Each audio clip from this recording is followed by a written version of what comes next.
é o nosso Deus. Irmãos, amigos, pessoas que nos assistem nesta hora, vamos abrir no livro de João, capítulo 13. Eu vou ler do verso 1 ao verso de número 17, uma passagem muito conhecida das Escrituras, mas uma passagem que sempre chama a nossa atenção, porque sempre temos Cristo como nosso modelo, a nossa referência de vida, quem nos ensina a como viver e de que maneira proceder diante de uma sociedade cada vez mais pagã, cada vez mais longe do Senhor e sem estar diante daquilo que é a palavra de Deus. Então, João capítulo 13, verso 1 ao verso de número 17. Ora, antes da festa da Páscoa, sabendo Jesus que era chegada a sua hora de passar desse mundo para o Pai, tendo amado os seus que estavam no mundo, amou-os até o fim. Durante a ceia, tendo já o diabo posto no coração de Judas Iscariotes, filho de Simão, que traísse a Jesus, sabendo este que o Pai tudo confiara às suas mãos, e que ele viera de Deus e voltava para Deus, levantou-se da ceia, tirou a vestimenta de cima e, tomando uma toalha, cingiu-se com ela. Depois deitou água na bacia e passou a lavar os pés aos discípulos e a enxugar-lhes com a toalha com que estava cingido. Aproximou-se, pois, de Simão Pedro, e esse lhe disse: Senhor, tu me lavas os pés a mim? Respondeu-lhe Jesus: o que eu faço não sabes agora, compreender-lo-ás depois. Disse-lhe Pedro: nunca me lavarás os pés. Respondeu-lhe Jesus: se eu não te lavar, não tens parte comigo. Então Pedro lhe pediu: Senhor, não somente os pés, mas também as mãos e a cabeça. Declarou-lhe Jesus: quem já se banhou não necessita de lavar senão os pés. Quanto ao mais, está todo limpo. Ora, vós estáis limpos, mas não todos. Pois ele sabia quem era o traidor, foi por isso que disse: nem todos estáis limpos. Depois de ter lavado os pés, tomou as vestes e, voltando à mesa, perguntou-lhe: compreendeis o que eu vos fiz? Vós me chamais o Mestre e o Senhor, e dizeis bem: eu o sou. Ora, eu sendo o Senhor e o Mestre, vos lavei os pés, também vós deveis lavar os pés uns dos outros. Porque eu vos dei o exemplo, para que, como eu vos fiz, façai vós também. Em verdade vos digo, o servo não é maior que o seu senhor, nem o enviado maior do que aquele que o enviou. Ora, se sabeis estas coisas, bem-aventurados sois se as praticardes. Então está aí, João capítulo 13, verso 1 ao verso de número 17. Mais uma vez, quero estar orando ao nosso Deus. Senhor Deus, nosso Pai, fala ao nosso coração mediante a Tua palavra. Ela é viva, ela é poderosa, ela age a despeito de nós, porque ela prospera conforme o Senhor mesmo a designou. Eu rogo, ó Pai, usa o Teu servo, mas, ó Deus, que essa palavra gere, ó Deus, profundas reflexões em cada um de nós, e tal qual no encerramento desse texto, o Senhor nos ensine a praticar o que Jesus praticou naquele momento. Oramos assim, em nome de Jesus. Amém. Irmãos, a nossa fala nesta noite tem como tema a humildade que leva à exaltação. A humildade que leva à exaltação. Um dos concílios da igreja, chamado Concílio de Calcedônia, estabelecido em 451, ele tem como ponto doutrinário um dos pontos mais sublimes para mim na teologia, que é a questão do fato de nós olharmos para Cristo dentro de uma perspectiva divina e dentro de uma perspectiva humana. Então, foi um concílio que deu uma resposta, uma reunião de teólogos, de estudiosos da Bíblia, que sintetizou uma resposta muito clara sobre a pessoa de Jesus Cristo. Quem é Jesus? E esse concílio define que Jesus é o verdadeiro Deus e o verdadeiro homem, e que, sendo ele o verdadeiro Deus, o verdadeiro homem, as duas naturezas elas eram presentes sobre a vida dele, mas uma não anulava a outra, porque a encarnação do Verbo implicou em Deus se fazer homem, se fazer gente como nós. Então, ele era homem, mas ele era Deus. Ele era Deus e ele era homem. E nessa encarnação, Jesus passa a experimentar aquilo que a teologia chama de esvaziamento. Ele vai se esvaziar, né? E nesse esvaziamento detalhado por Filipenses, capítulo de número 2, verso 5, que ele esvaziou-se a si mesmo. Esse esvaziamento de Cristo implicou na sua humildade, na sua humilhação, em ele sendo Deus se fazer gente como nós, em ele sendo Deus tornar-se carne e osso como nós, em ele sendo Deus deixar a majestade, a glória, o poder e todo aquele reino presente do Pai, e descer aqui à terra e sujar os seus pés na imundície dos nossos pecados, se fazer pecado por nós, ir até a cruz e morrer por nós na cruz, e assim nos ensinar o caminho da humilhação. Gostaria que você pudesse estar refletindo sobre a seguinte consideração. Para você, humildade é uma virtude ou é uma fraqueza? Pense bem, para você, humildade é uma virtude ou é uma fraqueza? Se você responder a essa pergunta de acordo com a concepção do mundo, chegará à conclusão que a humildade é uma fraqueza. Se você olhar na concepção do mundo, vai chegar à conclusão: ser humilde é ser fraco. E principalmente nesses dias globalizados, onde altamente exigente, onde as pessoas que são líderes, que são tomadas de alguma força, de algum poder, elas abandonam esse caminho da humildade, onde nós estamos vendo esse homem moderno, essa mulher moderna, os filhos modernos, completamente distantes dessa realidade bíblica. Nós vamos observar que o mundo moderno não vê a humildade como uma virtude, mas que o mundo, por conta das filosofias, dos seus princípios, tem visto a humildade como uma fraqueza. Agora, se você responder essa pergunta que iniciei, avaliando esse cenário, de acordo com a palavra de Deus, verá que humildade é o caminho da vitória, que a humildade é o caminho da exaltação, onde, nas palavras do próprio Jesus, ele diz que todo aquele que se humilha será exaltado. Faz-se necessário, portanto, irmãos, refletirmos sobre isso. E mais do que ninguém, Jesus é o protagonista de uma cena antagônica, o momento do lava-pés. João, quando registra esses fatos, demonstra a nós grandes lições de humildade praticadas pelo nosso Mestre, pelo Senhor Jesus. No momento em que João destaca esse cenário, ele revela o momento da festa da Páscoa, onde Jesus está ali se preparando juntamente com seus discípulos para celebrar a Páscoa e para celebrar a ceia do Senhor.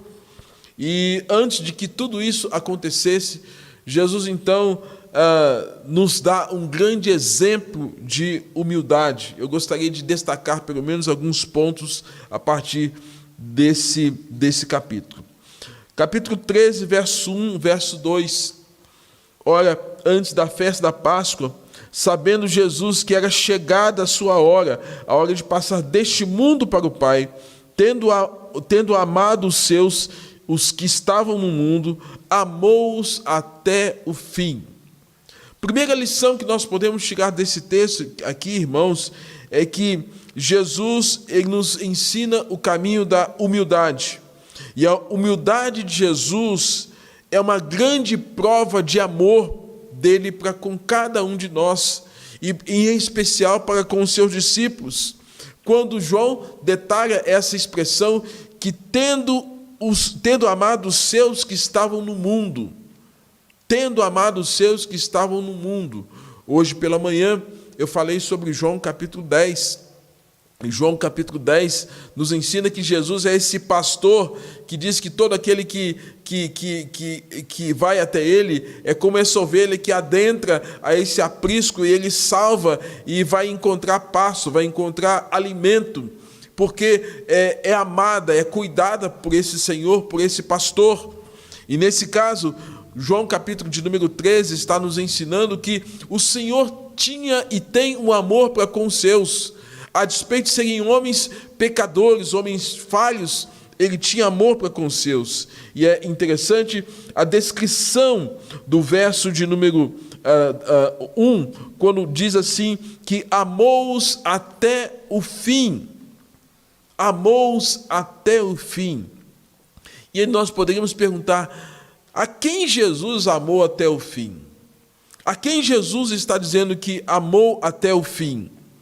E se nós olharmos para alguns dos seus discípulos que faziam parte do colégio apostólico, nós podemos identificar pessoas com perfis completamente diferentes e que tinham comportamentos até um tanto antagônicos em relação à santidade, ao caráter santo, ao caráter puro de Jesus. E a esses é que Jesus está dizendo que ele amou até o fim. Eu poderia, por exemplo, destacar a figura de Pedro. Quando Pedro tem um comportamento demonizado, em Mateus capítulo de número 16, versos 22 e 23, quando Pedro repreende Jesus, porque Jesus sabia que ele precisava ir a Jerusalém, e Pedro repreende a Jesus, e Jesus diz a Pedro, arreda-te, Satanás, porque não cogita das coisas de Deus, mas das coisas do diabo. Jesus está dizendo que está amando esse Pedro.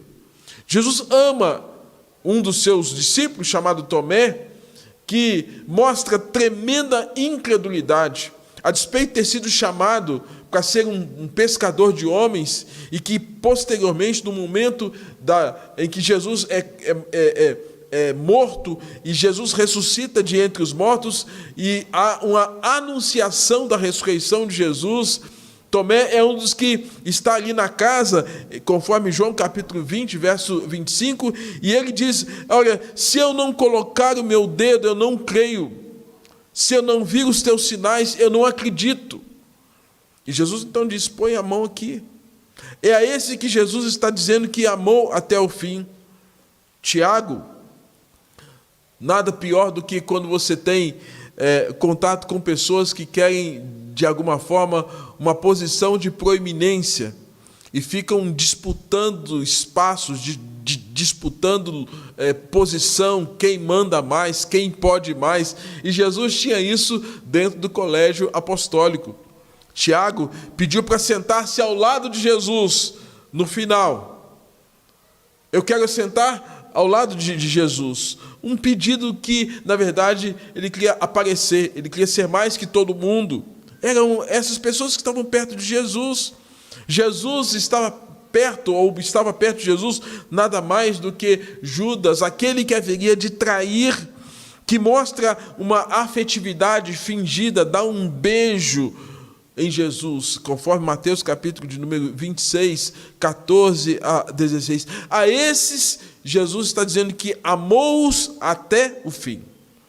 A André, que segundo a tradição foi crucificado de ponta cabeça, e que a esposa do procônsul havia, de alguma forma, ouvido a pregação, mas esse André é um dos que caminha com Jesus e que não abre mão daquilo que ele acreditava. E a esse André nós temos aqui um ponto de virtude.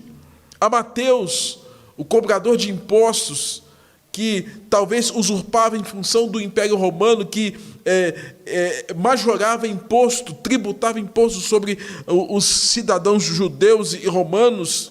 A Simão, o Zelote, que era um nacionalista e que pertencia a um partido que defendia o retorno da prática da lei de Moisés. Jesus está dizendo: eu amo até o fim. A João, o discípulo amado, que conforme capítulo 13, verso 23, que talvez tenha sido aquele que teve mais facilidade de estar ao lado de Jesus e que, conforme a descrição, ele reclina a cabeça no peito de Jesus. Bartolomeu, aquele que pouco se fala dele, mas um dos 12 que andava com Jesus. A Tadeu, a Tiago, filho de Alfeu, certamente era filho de um dos homens piedosos do contexto do Novo Testamento. E a esses que Jesus está dizendo: Pai, a esses que o Senhor me deu, eu os amei, e amei até o fim. A grande lição que nós tiramos aqui, irmãos, é que a humildade de Jesus não seleciona pessoas a quem ele dirige o seu amor. A humildade de Jesus aqui é nos ensinar que Jesus enxerga as limitações, os erros, as fraquezas de cada um, os quais Deus chamou para a salvação. Como Deus conhece cada um de nós, você que nos ouve, você que nos vê, Deus conhece cada um de nós, qual é o nosso ponto fraco, quais são as nossas limitações, quais são os nossos conflitos, quais são qual é o nosso calcanhar de Aquiles. Ele sabe de tudo. E a humildade de Jesus revela de maneira tal que, a despeito de toda a falha que nós tenhamos, todos os erros que nós tenhamos, Ele nos ama. O mundo hoje quer mostrar o contrário. O mundo hoje quer viver um clima de desamor, um clima de desconfiança, um clima de incredulidade, um clima de competição. Mas quando nós adentramos ao reino de Deus, o Senhor sabe das nossas fraquezas, o Senhor sabe das nossas limitações, o Senhor sabe das nossas dificuldades. É por isso, irmãos, que quando nós olhamos um texto como esse, logo no início, quando o Senhor diz, olha, que Ele amou os seus que estavam no mundo e amou-os até o fim. Muitos desses homens falharam com Jesus. Em muitos momentos falharam com Jesus. Alguns fugiram quando Jesus foi preso, Pedro negou, Judas traiu, Tomé duvidou, mas a despeito de tudo isso, o Senhor os amou até o fim. João diz que, apesar de fracassarem em algumas áreas, Ele os amou. E fica então, portanto, uma primeira lição para nós: quando amamos até o fim, é sinal de que o Espírito Santo está fazendo uma grande obra em nós. Quando isso não acontece, é porque alguma coisa vai mal em nossa vida. Amar até o fim é buscar a paz que Cristo veio nos trazer e veio nos dar. A paz que excede todo entendimento. Temos tido a capacidade de amar as pessoas que fracassam conosco? Ou seja, será que as pessoas que têm errado conosco, nós temos permanecido nesse amor? Lembre-se que Jesus nos ensina: o meu mandamento é este, que vos ameis uns aos outros, permanecei no meu amor.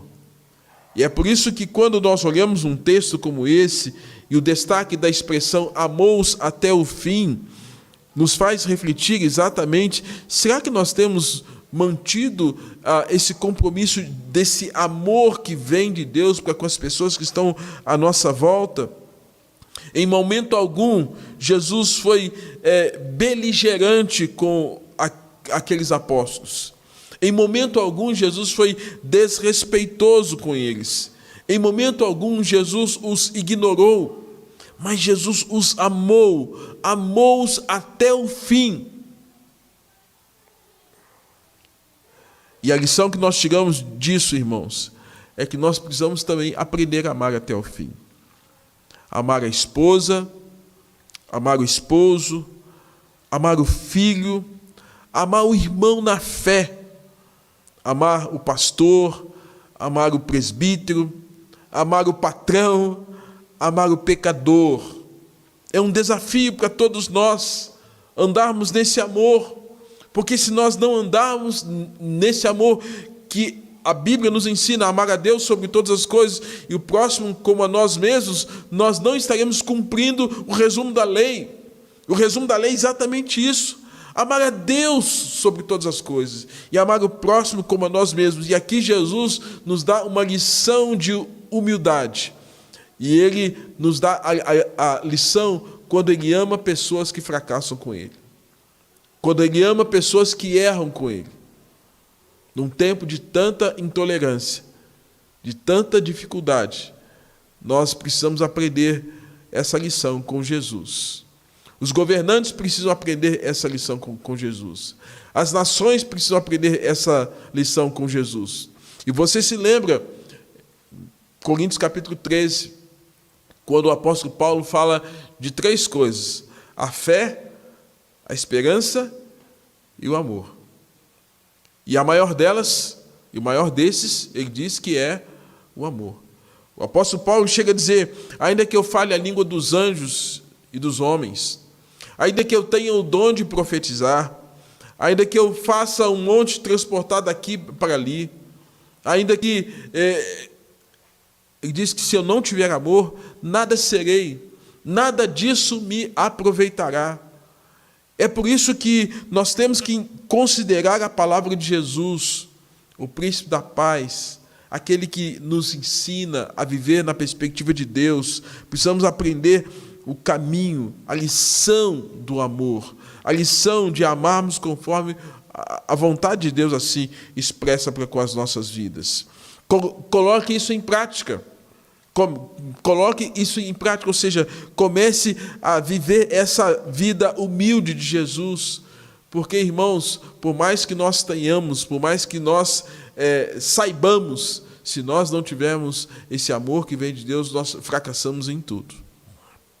Segunda lição que esse texto me ensina: a humildade de Jesus precisa sair da intenção e ir para a ação. Talvez, tal qual o Tiago nos ensina, que a fé sem obras é morta.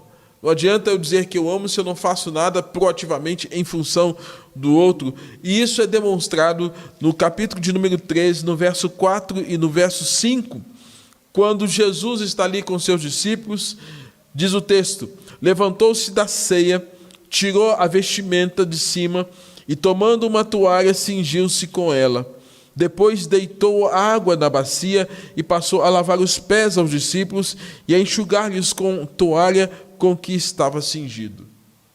Jesus levanta-se, tira a sua vestimenta, pega uma bacia com água e passa a traduzir aquele amor numa ação de profunda humildade. Profunda humildade. Irmãos, Jesus não somente amou os seus apóstolos, sem levar em conta os seus erros, as suas falhas, mas demonstrou na prática o que é ser humilde. Depois de terem participado da ceia, momento sublime, ele levantou, pegou a bacia com água, passou a lavar e a enxugar os pés dos 12 com aquela toalha. E, amados, contexto judaico, Jerusalém, era comum se usar sandálias. Contexto geográfico, pedras, poeira. É por isso que era comum usar esse hábito de lavar os pés, até para não deixar com que as feridas das pedras, a impureza do pó da terra trouxesse dano. Então não era só um ato de higiene, mas era um ato de preservação da saúde. E Jesus, então, quando tem aquela prática, nos ensina algo tremendo.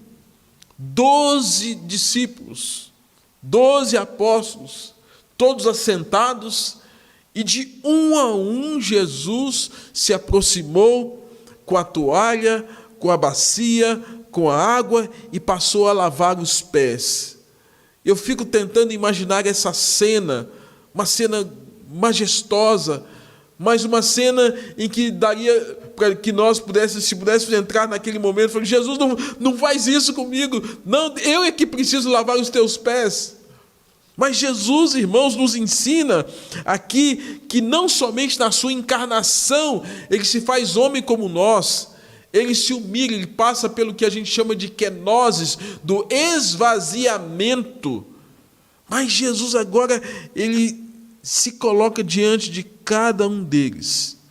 A atitude de humildade de Jesus foi demonstrada diante dos homens e diante de Deus. A perplexidade de Pedro ao ver Jesus agitando aquele momento e agindo daquela maneira, se deu com tanta perplexidade, porque aquilo era comum de um servo, de um escravo, fazer aquilo. Não alguém como Jesus, não alguém como ele. Não era comum um judeu lavar os pés do seu Senhor, mas não se exigia isso de nenhum escravo judeu. Ou seja, nenhum escravo judeu fazia isso. E Jesus, como Filho de Deus, estava fazendo aquilo. Jesus estava agindo como um escravo gentio diante dos seus discípulos, porque não era comum, não era prática de um escravo judeu lavar os pés do seu senhor. Lembrando que naquele contexto, a escravidão não era por conta da cor da pele. A escravidão era por conta de algum tipo de endividamento. As pessoas se tornavam escravas quando tinha alguma dívida era contraída e, consequentemente, se tornava escravo. E Jesus age nem como um judeu, ele age como um gentio. Se curva e de um a um, Pedro, Tomé, Mateus, Judas, Tadeu, Bartolomeu, de um a um ele vai e lava os pés. Jesus aqui quer ensinar que não somente sobre humildade, ele não quer só nos ensinar sobre humildade, mas ele quer nos ensinar também sobre santidade, sobre purificação, pois todos quantos querem segui-lo precisam se santificar. Os que servem a Deus precisam de purificação constantemente, serem lavados constantemente. E a perplexidade de Pedro levou a rejeitar aquela atitude de Jesus. Jesus, o Senhor não vai lavar os meus pés. Palavra de Pedro. Pedro disse: tu me lavas os pés a mim, o Senhor nunca lavará os meus pés. Verso a seguir aqui. Porque Pedro achava que isso não era nem de competência dele e que ele já estava limpo. Mas a metáfora desse texto aqui, irmãos, é que Jesus lhe responde de maneira espiritual. E Jesus diz assim: o que eu faço agora, o que eu te faço, não o sabes agora. Verso de número 7. Disse Pedro: nunca me lavarás os pés. E Jesus disse: se eu não te lavar, não tens parte comigo. Aqui, irmãos, esse lavar os pés, agora numa metáfora falada por Jesus, tem a ver também com esse batismo de arrependimento, com a mudança de vida. Se não for transformado pelo poder da graça, pelo poder do Santo Espírito que é derramado sobre nós, para fluir em nós um rio de água viva, ele fala: se eu não te lavar, você não tem parte comigo. Pedro talvez não entendeu a metáfora de Jesus, a maneira como Jesus quis dizer a princípio. E até que ele chega e tem a seguinte conclusão. Capítulo de número 13, verso 8. Disse Pedro: nunca me lavarás os pés. Respondeu-lhe Jesus: se eu não te lavar, não tens parte comigo. Pedro lhe pediu: Senhor, não somente os pés, mas também as mãos e a cabeça. Aí Pedro já exagerou, porque na verdade Jesus diz assim: olha, quem já tem os pés lavados não precisa de mais nada. Ou seja, além de ensinar sobre humildade, Jesus também ensina que quem crer, que quem quer ter parte do seu reino, precisa ser humilde, precisa agir como servo, mas também precisa de uma vida afastada do pecado, ser lavado, ser santificado. Você precisa ser humilde, mas também precisa praticar a humildade, é que Jesus nos ensina aqui. Portanto, a humildade de Jesus é um grande exemplo para nós, no sentido de ter que sair da ideia para ir para a prática. Nós temos que praticar, nós temos que ir para a ação, sermos humildes como Jesus assim o foi. E terceiro e último aspecto: os atos de humildade de Jesus não devem ser apenas contemplados, mas copiados e repetidos por nós como um grande exemplo de maturidade cristã, de maturidade espiritual. Mais à frente, depois de todo esse diálogo, de todo esse envolvimento, de toda essa cena, onde Jesus está com bacia, toalha, ele está um pouco despido praticamente, porque ele tem que se ajeitar e se ajustar para poder se abaixar e lavar os pés aos discípulos. Ele lava os pés de cada um, ele dialoga com Pedro quando Pedro acha que ele não deveria ter aquela atitude. Jesus repreende amorosamente, ensina pedagogicamente, dá uma lição e mostra a profundidade e o simbolismo daquilo tudo. E por fim, quando Jesus está agora encerrando esse momento acerca desse cenário, dessa prática, diz o texto, quando o Senhor está nessa condição, o verso de número 15 tem a seguinte descrição: ora, eu vos dei o exemplo para que, como eu fiz, façai vós também. Então aqui Jesus nos ensina: como eu fiz, façai-o vós também. Irmãos, fica aqui uma pergunta para nós. Qual foi o último gesto de humildade que você viu e você repetiu? Qual foi, ou quando foi, o último gesto de humildade que você teve para com alguém que esteja perto de você? Muitas vezes nós estamos tão tomados por esse espírito de fazer, né, de mandar, onde o pensamento do tempo presente, o espírito da época, parece que tem imposto sobre as pessoas esse perfil de serem tremendamente proativos no sentido de mandar nos outros. Mas Jesus aqui não está mandando em ninguém. Jesus está nos ensinando o quanto ele está servindo as pessoas. Jesus está servindo os seus discípulos. E aí fica uma pergunta para nós: qual foi a última vez que você serviu seu pai, serviu sua mãe, serviu sua esposa, serviu seu esposo, serviu um irmão, agiu com humildade com um irmão na fé, uma irmã na fé? Quando foi isso? Se Jesus foi humilde, o seu Espírito também nos ensina e nos capacita a andarmos em humildade, Porque se nós fazemos parte do corpo de Cristo, se Ele é o cabeça, nos dá esse exemplo, isso tem que ser repetido por cada um de nós. Então, eu vejo nesse texto algo tremendamente pedagógico, onde Jesus quer nos ensinar. Algum tempo atrás, eu vi uma cena, um grupo de missionários estava fazendo uma visita a uma igreja, num trabalho missionário. E naquela igreja, o pastor, muitas vezes, estava sendo quase que desonrado por toda a comunidade, porque aquilo que falava, ensinava e ministrava, não havia ressonância, não havia resposta.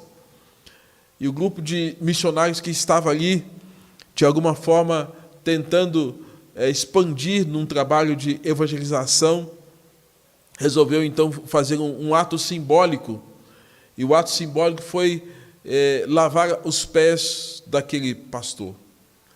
E para impressão nossa, para impressão minha, aquilo foi tão significativo no sentido de honrar a figura daquele líder, de tal forma, queridos, que houve uma transformação espiritual, não só naquele líder, mas também na comunidade, quando viu um ato como aquele. É bem simbólico, isso é bem prático no contexto da igreja romana. Nós não temos esse hábito, mas resolveram fazer aquela encenação, ou aquele ato. E, queridos, isso nos chama a atenção, porque o que Jesus nos faz não é só para formalidade, Jesus faz como exemplo, algo pedagógico. Usou a lei da repetição, ou seja, ele fez assim, e assim seus discípulos também deveriam agir. Assim também os seus discípulos deveriam fazer. E, amados, a gente aprende por repetição. Eu me lembro que, no momento aí particular, quando a minha filha Sara era bem pequena, a minha esposa me chamava de amor, ou Mo. Amor, amor, amor. E a Sara estava naqueles primeiros momentos em que ela estava aprendendo a falar, a se comunicar. Ela já tinha ouvido pai, já tinha ouvido mãe, e à medida que a minha esposa me chamava o tempo todo e me chamava de amor, a Sara começou a me chamar também como a mãe, como a esposa. Me chamava de amor também. E isso tem a ver com o fato de mimificar, a ideia da mímica, da repetição, né? Então ela estava aprendendo com a mãe uma boa coisa, né? De me chamar de amor, né? Porque a mãe me chamava de amor. Mas é interessante, irmãos, porque a Bíblia nos ensina exatamente isso com a figura de Jesus, com a pessoa de Jesus. O texto nos ensina a que Jesus tem um ato de humildade, ele ama até o fim. Jesus aqui está mostrando esse amor, Jesus está tornando essa humildade em algo prático, esse amor em algo prático, trazendo um conforto aos discípulos que estavam com os pés cansados, com os pés sujos, com os pés machucados, e lavando os pés daqueles discípulos. E por fim, Jesus nos ensinando aqui que Ele é um grande exemplo para toda a humanidade, para todos nós, um exemplo de humildade. Jesus ensinou por meio da sua vida, da sua prática. E o verso de número 13 fala: Mestre, Senhor, e ele reafirma: tal como eu sou. Jesus é o Mestre, Jesus é o Senhor, Jesus é aquele que nos ensina de fato. Ele diz: eu sou o Senhor e eu sou o Mestre. E se eu, sendo o Senhor e Mestre, vos lavei os pés, também vós deveis lavar os pés uns dos outros. Também deveis lavar os pés uns dos outros. Ou seja, Jesus está nos falando aqui, não de água, mas de honra. Jesus está nos ensinando quanto nós precisamos estar honrando as pessoas, e quando nós honramos, nós estamos nos humilhando. Jesus está dizendo que se formos humildes, haveremos de lavar os pés uns dos outros, porque Ele nos deu o exemplo, e porque mesmo sendo Deus, Ele lavou os pés aos seus discípulos. Alguns outros ensinos sobre humildade nos fazem refletir sobre textos como Mateus capítulo 6, verso 5, quando as bem-aventuranças começam dizendo: bem-aventurados os humildes de espírito, porque deles é o reino dos céus. Ou Salmos 10, 17, Deus ouve os humildes e seus desejos, o Senhor fortalece o humilde. Provérbios capítulo 15, verso 33, quando diz assim: a humildade, ela precede a honra. A humildade precede a honra, é um degrau abaixo, mas a honra está em cima, vem a seguir. O Salmo 138, verso 6, diz assim: o Senhor é excelso, contudo atenta para os humildes. Os soberbos, Ele os conhece de longe. Ou seja, a palavra de Deus nos ensinando, irmãos, que Deus sabe quando o nosso coração está soberbo, de longe. Deus age, irmãos, de maneira tal que Ele sabe dos nossos corações. Semana passada nós falamos sobre o livro de Daniel, quando Daniel nos mostra a arrogância do rei Nabucodonosor, e Deus teve que quebrar e quebrantar o coração daquele rei, quando nós falamos ali sobre a Babilônia, que se achava preponderante, forte, dominadora. Deus quebrou o rei e fez com que Nabucodonosor se tornasse como uma capivara, um animal que ruminasse, que pastasse no meio de outros animais. Deus permitiu que ele passasse isso por um bom período de tempo para quebrantar o coração, porque Deus resiste ao soberbo. E Deus teve que fazer a mesma coisa com o filho de Nabucodonosor, porque ele não aprendeu o caminho da humildade. E tudo aquilo que Deus havia feito e tratado acerca do seu pai, Belsazar, lá no livro de Daniel, também faz coisas horríveis, horríveis. E acontece, irmãos, que num dia em que Belsazar chama as pessoas para uma festa de mais de 1000 pessoas, ele traz os utensílios da casa de Deus. Ele traz os utensílios que foram tirados do templo e levou para que fosse ali apresentado diante das mulheres, das concubinas, do sarau, da grande festa profana que os babilônicos, os caldeus estavam praticando, e Deus não se agradou daquilo. E no mesmo dia, no dia da festa, todos foram eliminados pelo Império Persa, porque Deus assim o quis, porque havia orgulho no coração. Irmãos, a Bíblia nos ensina, o Salmos 25, 9, o Senhor guia os humildes na justiça e ensina os mansos o seu caminho. O Salmo 149, 4, porque o Senhor se agrada do seu povo e de salvação adorna os humildes. Deus adorna, é um adereço divino, abençoador, quando nós agimos com humildade. Mateus capítulo 18, 4, aquele que se humilhar como esta criança, assim disse Jesus, este é maior no reino dos céus.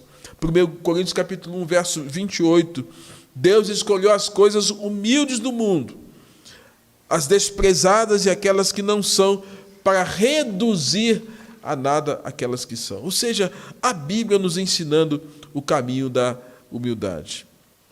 Concluo. A humildade é o caminho da cura de Deus para as nossas vidas. A humildade é o caminho de Deus para a cura das nossas vidas. 2 Crônicas, capítulo 7, verso 14, quando a nação de Israel vivia um grande tempo de dificuldade, miséria espiritual, distanciamento de Deus, miséria humana, destruição, o Senhor levanta e dá uma palavra naquele contexto, quando o Senhor Deus disse, no capítulo 7, verso 14, se o meu povo, se chama pelo meu nome, se humilhar, orar e me buscar, e se converter dos seus maus caminhos, então eu ouvirei dos céus. O resultado, depois que se humilha, depois que ora, depois que busca, é que Deus vai ouvir. E quando Deus ouve a oração de uma nação quebrantada, de um estado quebrantado, de uma cidade quebrantada, de uma família quebrantada, de um homem quebrantado, de uma mulher, de um casal quebrantado, quando Deus ouve uma oração de gente que se humilha e se quebranta diante dele, ele diz que, primeiro, ele perdoa os pecados. Segundo, ele sara a terra. Ele sara a terra. Meus irmãos, nossa terra está ferida. Nossa nação está ferida. As famílias estão feridas. Os casais estão feridos. Os jovens estão perdendo o alento, perdendo a esperança. Nada melhor do que termos um coração quebrantado, termos nossas vidas humilhadas diante do Senhor, porque o processo de cura vem quando nós nos humilhamos. Jesus se humilhou. Quando nós oramos, como Jesus também assim orou, desde o início do seu ministério, em Mateus capítulo 4 e Lucas 4, quando Jesus está no deserto, orando até a cruz: Pai, perdoa-lhes, porque não sabem o que fazem. Pai, nas tuas mãos entrego o meu espírito. O processo de cura vem quando nós nos humilhamos, quando nós oramos, quando nós buscamos, quando nós mudamos, quando nós convertemos o nosso caminho, mudamos de atitude, e o resultado é este: perdão, cura. O ato, ou o auto-humilhante ato de Cristo, deve ser um exemplo para todos nós. E aí, Filipenses capítulo 2, a partir do verso 5, o apóstolo Paulo traz aquela mensagem gloriosa: tende em vós o mesmo sentimento que houve em Jesus, que mesmo sendo Deus, não julgou com usurpação ser igual a Deus. Antes, a si mesmo, esvaziou-se, assumindo a forma humana.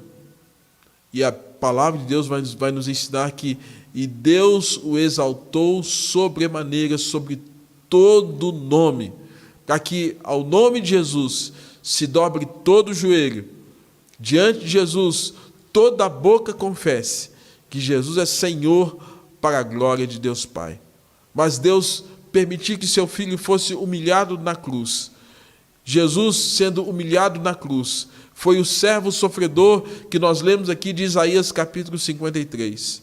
Jesus, indo até a cruz, foi aquele que, conforme os Salmos messiânicos, capítulo de número 22, vai até a morte de cruz, que tem o desamparo do Pai, que tem o desamparo de todos os seus, mas ele se humilha porque ele ama.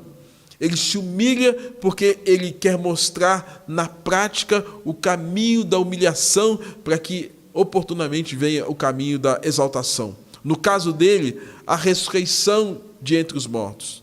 No nosso caso, a vida eterna. No nosso caso, uma vida abundante. No nosso caso, uma vida que glorifique o nome do Senhor. No nosso caso, uma vida em que a gente ame as pessoas, e a despeito de quem quer que seja, e a despeito dos seus erros, dos seus infortúnios, das suas limitações, das suas dificuldades, nós amarmos essas pessoas até o fim.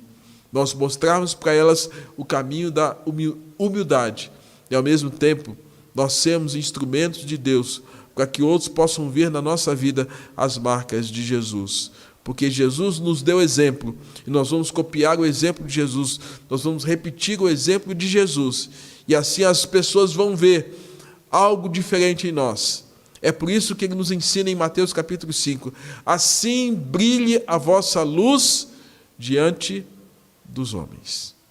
Que o Senhor nos abençoe, e que o Senhor nos leve por esse caminho de humildade, de quebrantamento, em dias tão difíceis, mas não percamos aquilo que fez parte da natureza de Jesus, humilhando-se até a morte, mas sendo exaltado pelo Pai, que nós também experimentemos esses dias, esse tempo, nos humilhando diante do Senhor e diante dos homens, para que no tempo oportuno o Senhor seja exaltado através das nossas vidas. Que Deus nos abençoe e nos guarde. Vamos orar, assim estaremos encerrando a nossa fala nesta noite.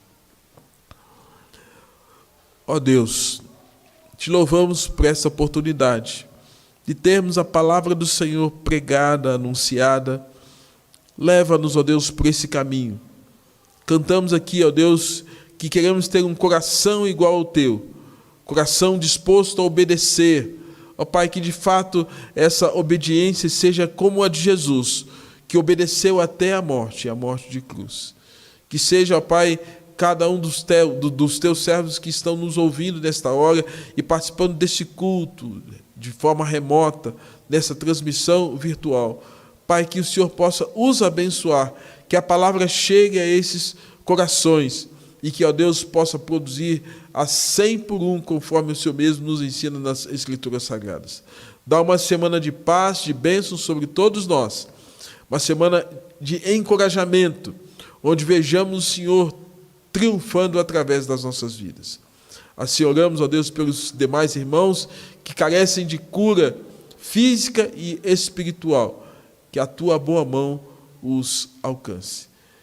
E que a graça do nosso Senhor e Salvador Jesus Cristo, o amor de Deus nosso Pai, a comunhão, a consolação, o poder e as virtudes do Espírito Santo repouse sobre esta igreja e sobre todo o povo de Deus em toda a terra, agora e para todo sempre.